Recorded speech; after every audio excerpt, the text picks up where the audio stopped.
commence donc avec Monstre, l'histoire d'Ed Gein. C'est le troisième volet de la série d'anthologie créée par Ryan Murphy et Ian Brennan qui s'intéresse aux grands criminels qui ont secoué l'histoire des États-Unis. La première saison revenait sur le cas du serial killer Jeffrey Dahmer, la deuxième sur les frères Menendez et celle-ci s'attaque, si j'ose dire, au père de tous les tueurs en série, Ed Gein. Ed Gein était un homme enfant, discret, dans une ferme du Wisconsin, mais dans les années 50, la mort de sa mère castratrice et religieuse fanatique va faire exploser sa violence et ses pulsions. Tueur, nécrophile, dépeceur de cadavres, le cas Ed Gein sidère l'Amérique post-Deuxième Guerre mondiale. Il inspirera les films Psychose, Massacre à la tronçonneuse et Le silence des agneaux. On commence par quelques petits mots. D'abord, Charles Bosson. Eh ben écoutez, je suis encore un peu sous le choc. Je suis moi-même un peu sidéré. Je pensais arriver en terrain connu, voir une série gore avec beaucoup de viscères, de boyaux, donc quelque chose d'un peu déjà vu. Et en fait, la série m'a vraiment épaté par sa portée théorique et réflexive.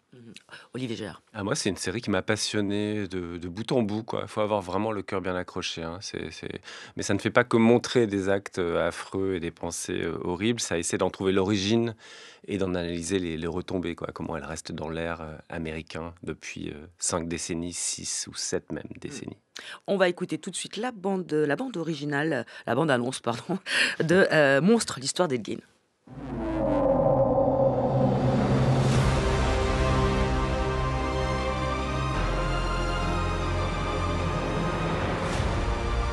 I just feel like I'm a puzzle, and none of the pieces fit.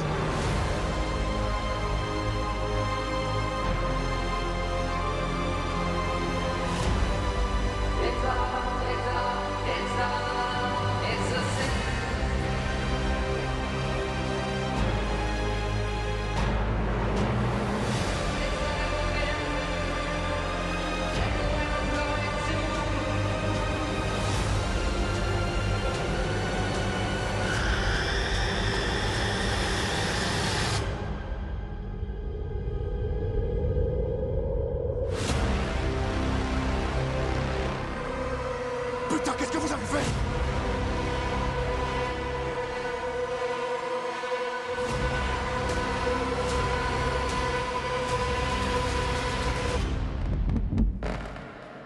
Tu n'as qu'à détourner le regard.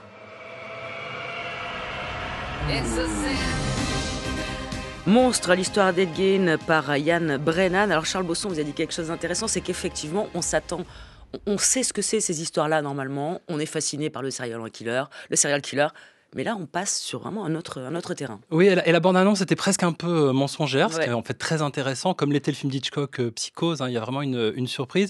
La réalité, c'est que très vite, les faits réels sont présentés. Donc, on nous présente ce Ed Gein qui a une quarantaine d'années, qu'on découvre au lendemain de la Seconde Guerre mondiale, qui va faire son premier assassinat, qui est celui de sa mère castratrice, dominatrice, bigote, qui a fait de lui un être qui se déteste, qui déteste son corps, qui déteste sa libido, sa sexualité. Et à partir de là, il va commettre toute une avalanche voilà, de meurtres. Et il va aussi aller piller des tombes, faire des objets à partir des cadavres, avec la peau, avec les os, etc. Donc un personnage un peu effrayant, mais contrairement à la série Dahmer, très vite, la série surprend et passe presque une dizaine d'années après, quand Alfred Hitchcock, le cinéaste anglais, se passionne pour l'affaire et avec l'aide du romancier Robert Bloch et du scénariste Ed McBain, il va créer Psychose. Et Psychose est inspiré de l'histoire de Ed Gein et Psychose va être un véritable trauma pour les spectateurs et la série montre ça avec beaucoup de talent. On découvre vraiment des spectateurs horrifiés qui sortent en allant vomir dans des poubelles et au milieu de tout ça, la figure du cinéaste, du créateur Alfred Hitchcock qui en prend un peu pour son grade et qui est assez méphistophélique, qui est vraiment un peu effrayant là-dedans, qui se délecte de voir ces personnages. Et en fait, que fait la série? Elle va nous montrer en cercle concentrique toute l'influence artistique que va avoir l'existence et le fantasme qu'on a créé, le monstre qu'on a créé autour de ce personnage réel d'Ed Gein. Et ce qui, moi, m'a passionné, c'est que je trouve que la série va faire une sorte de geste critique. C'est un peu ce qu'on fait nous, c'est-à-dire de créer des liens, de tisser des liens entre des objets culturels, un peu comme l'avait fait avec brio le critique Greil Marcus, le critique américain Greil Marcus, avec un livre qui s'appelait Dead Elvis, chronique d'une obsession culturelle, et qui en fait montrait autour d'Elvis toutes les influences, mais parfois très alambiquées et très loin justement de ce que ça avait pu produire. Et alors tout ça, pourquoi? Parce qu'évidemment Ed Gein n'est pas Elvis. Pourquoi parler de cette obsession culturelle? Eh bien pour revenir un peu sur nos propres fantasmes, nos propres terreurs, et pourquoi est-ce qu'on a autant besoin de se fabriquer des monstres? Mhm. Olivier Joyard. Oui, c'est aussi l'origine de certaines images américaines qui est en question et qui est vraiment interrogée tout le temps. C'est ça que j'ai trouvé vraiment très impressionnant parce qu'au départ, alors la précédente saison, c'était sur les frères Menendez qui ont assassiné leurs parents. C'était à Hollywood, il y avait quelque chose d'un peu plus solaire. Là, on est dans le Wisconsin, une sorte d'horreur rurale. Ed Gein et sa mère, c'est l'endroit où il y a eu Making a Murderer. C'est quand même il y a des choses qui nous reviennent comme ça. Ils en parlent pas dans la série, mais ils auraient pu. Et effectivement, c'est une violence spécifiquement américaine. J'ai l'impression que ce que nous dit Ryan Murphy. Alors je dis Ryan Murphy parce que c'est le producteur et c'est un peu la star. En l'occurrence, c'est vraiment pas lui qui a écrit cette saison de Monster. C'est plutôt Ian Brennan qui est son premier collaborateur. Donc il a tout écrit, hein, les 8 épisodes, et on se retrouve vraiment devant ce pays dont la violence est la passion, et la représentation de la violence et ce qu'ils en font également une autre passion. Donc on se retrouve avec une sorte de, comment se dire, c'est l'amour du cinéma, l'amour des armes, l'amour du patriarcat, tout ça est mélangé, remixé, et ça devient... En fait, il y a un truc génial, c'est qu'au premier épisode, on se dit, mais c'est Psychose en fait. Moi, je ne savais pas, en fait. J'étais pas trop au courant, j'ai lu le moins de choses possible, et même en ayant vu Psychose de nombreuses fois, je ne savais pas que ça racontait l'histoire de cet homme, en tout cas d'une certaine façon. Et on se dit donc, il y a cet escalier, mais enfin, c'est pas possible, c'est la même chose, il y a cette mère, il y a le fauteuil, il y a la nécrophilie, etc. Et dès le deuxième épisode, mais ils attendent quand même, ça devient frontal, puisqu'on se retrouve sur le tournage de Psychose, et même dans la visite de la maison de Psychose, qui est un moment génial, vraiment, où, en fait, c'est Hitch qui fait visiter à son acteur, à Anthony Perkins, cet endroit qui, au fond, lui fait peur, et c'est le trouble de la fiction, quoi, qui est recherché. Donc moi, ça m'a vraiment passionné de ce point de vue-là, et effectivement, il y a tout ce qui se passe autour d'Hitchcock se poursuit ensuite dans la série, se dilue un petit peu aussi. C'est-à-dire que moi, j'ai moins aimé les 3 derniers épisodes, que je trouve un peu plus dans le rang, un peu plus kitsch d'une certaine façon, un peu trop classique aussi, bizarrement. C'est un étrange mélange. Mais il se permet quand même de faire la scène de la douche, revisiter. En couleur. Et d'une façon beaucoup plus frontale. C'est-à-dire qu'évidemment, les coups de couteau, cette fois, atteignent et déchirent le corps de la jeune femme, ce qui n'était pas le cas dans le film. C'est de façon célèbre dans le film d'Hitchcock, on est sur le montage, la suggestion et le sang qui coule à la fin, qui s'écoule. Donc il y a beaucoup de choses qui sont dites comme ça d'une façon, je trouve, assez brillante, et c'est effectivement une série réflexive, quoi, sur plein de choses. Et cet acteur alors qui joue ce rôle très difficile, parce qu'on voit dans la série qu'Anthony Perkins a très peur de devenir ce personnage de Psychose, et qui le payera d'ailleurs. Ouais. Et là on a cet acteur qui fait ce choix gonflé aussi. Alors gonflé, Charlie Hunnam, c'est un acteur un peu insituable, qui est toujours excellent, que ce soit dans Sons of Anarchy, dans Lost City of Z, dans Queer as Folk. C'est un acteur qu'on aime à suivre, mais c'est un peu dur de trouver une sorte de fil rouge dans son œuvre. Je la trouve toujours pas. C'est-à-dire que pour moi, c'est un acteur très juste. Il a trouvé un maintien, une façon de se tenir, une voix très douce, inquiétante.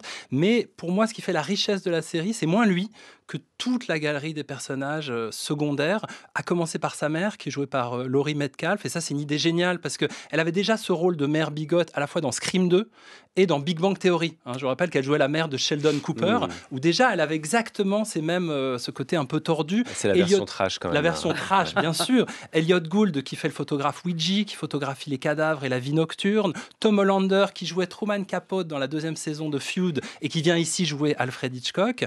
Et Susan Hasson, qui est une jeune actrice qu'on avait vue dans Red Rocket. Et là, pour moi, alors c'est peut-être la difficulté de la série, c'est que la petite faille, c'est qu'on sent que les créateurs ont envie d'aborder la question sous l'angle féminin, du monstre féminin, et qu'en fait, ce personnage-là, qui est un peu imaginé, qui s'appelle Adeline, qui existe dans la vie réelle, mais qui n'a pas du tout les liens que la série lui prête avec Ed Gein, peine un peu à exister. Et on sait maintenant que la 4e saison de Monster sera consacrée à Lizzie Borden, qui est une tueuse en série. Donc pour la première fois, on va s'aventurer vraiment du côté du féminin. Mais un des personnages les plus extraordinaires de la série est joué par Vicky Krieps. Et là, quand même, il fallait oser y aller. C'est-à-dire qu'elle incarne ce personnage que la culture pop des comic books a appelé la chienne de Buchenwald, inspirée du personnage réel d'Ilse Kor, qui était la femme du commandant de Buchenwald, qui était connue pour des actes sadiques. Bon, on ne sait pas exactement, mais la culture pop s'en est emparée et on a fait une espèce de dominatrice SM. Et quelque part, on a inventé autour d'elle tout le cinéma d'exploitation concentration. Et c'est là où je trouve que la série est brillante, c'est-à-dire qu'on pourrait dire c'est un imaginaire tordu, etc. Au contraire, on montre vraiment à quel point la pop est une sorte d'orgasme, d'organe, pardon, d'orgasme. Alors ça, c'est vraiment un C'est un lapsus. joli Voilà. lapsus, il est bien. Un organe absolument génial pour digérer nos traumatismes et les distribuer en figures. Et ces personnages d'Ilsecore qu'on voit dans la série, joués par Vicky Krieps, dont le grand-père lui-même a été dans des camps de concentration, donc il y a quand même une histoire personnelle qui est assez troublante. Et pour montrer ce personnage, il s'inspire manifestement de la zone d'intérêt. On y pense tout de suite, et dans le décor et dans les couleurs. Donc moi, c'est ça que je trouve extraordinaire, c'est ce côté centrifuge. Tout ce que ces deux créateurs, Ryan Murphy et Ian Brennan, arrivent à convoquer comme tissu de référence autour du personnage de Charlie Hunnam, qui est presque le moins intéressant de la série, et c'est sa grande force, c'est la grande force de la série. Ils vont très loin, c'est-à-dire qu'effectivement, on voit quand même des images de cadavres tirés des camps qui sont... Là, on touche à un tabou presque, absolument, dans et une série. à plusieurs tabous, c'est-à-dire le tabou de cette représentation-là et le tabou d'une excitation sexuelle de la part du héros qui clairement est figé là-dedans, c'est-à-dire qu'elle commence là et elle se poursuit avec sa mère, et donc ça, moi j'ai été quand même très impressionné parce que sur l'idée de la pop culture qui, comme ça, fait rejaillir quelque chose de positif de toutes les horreurs, je suis pas certain que la série aille vraiment au bout de cette idée-là. Je trouve, par exemple, le dernier épisode tente vraiment ça, parce qu'il y a une sorte de comédie musicale autour d'une chanson de Yes, avec tous les tueurs en série, beaucoup de tueurs en série de la fin du XXe siècle qui dansent autour de Ed Gein comme ça pour le célébrer. Enfin, c'est quand même assez... Il y a même une référence à Mindhunter, la série. Oui, il rejoue un épisode Fincher. de Mindhunter, quasiment. Carrément. Il y a des plans copiés. Il y a quelque chose de l'idée du remake, comme si l'Amérique était une nation de remake, d'imitation, de copie d'elle-même. Parfois, c'est très beau. Parfois, c'est juste... on apprend à tuer en regardant d'autres et on le refait. Et la violence américaine aussi est fondée là-dessus, sur cette idée du désir mimétique, comme ça. Mais il peut y avoir une forme de déception du public s'il attend justement un portrait du tueur, parce que c'est beaucoup plus compliqué que ça. C'est tout à fait possible, et je pense qu'il y a un aspect contrebande, c'est-à-dire que bon, la série est top 1 là en ce moment et stream dans les streams Netflix, c'est normal, c'est le début, mais on sait que la saison 2 sur les frères Menendez avait beaucoup moins bien marché que Dahmer, parce qu'elle était moins macabre, d'une certaine manière, et là je suis très curieux de voir comment le public, mais moi j'ai lu un commentaire d'un utilisateur de Reddit qui disait: je n'ai jamais autant googlé qu'en regardant cette série, et moi pareil, c'est-à-dire que pendant toutes les 20 minutes, je regardais mais qui est Christine Jorgensen, la première femme trans de l'histoire américaine qui a été popularisée, qu'on a vu dans les journaux. Enfin, je passais mon temps à chercher où était le vrai, où était le faux, comme dans un film d'Orson Welles. Donc je trouve ça très stimulant. Olivier Joyard, moi j'ai attendu la fin pour googler, mais je trouve que la série nous emmène très loin, notamment la question de l'homosexualité d'Anthony Perkins. Toute une réflexion en fait sur la monstruosité de la norme. Il y a une thérapie de conversion, c'est quelque chose d'assez brutal, et c'est cette norme qui étouffe, et le monstre qui est créé par la norme, c'est vraiment le sujet de Ryan Murphy depuis très très longtemps, et là il le fait d'une nouvelle manière extrêmement transgressive, donc moi ça m'a quand même beaucoup impressionné. Monstre, l'histoire d'Ed Gein de Ryan Murphy et Ian Brennan sur Netflix.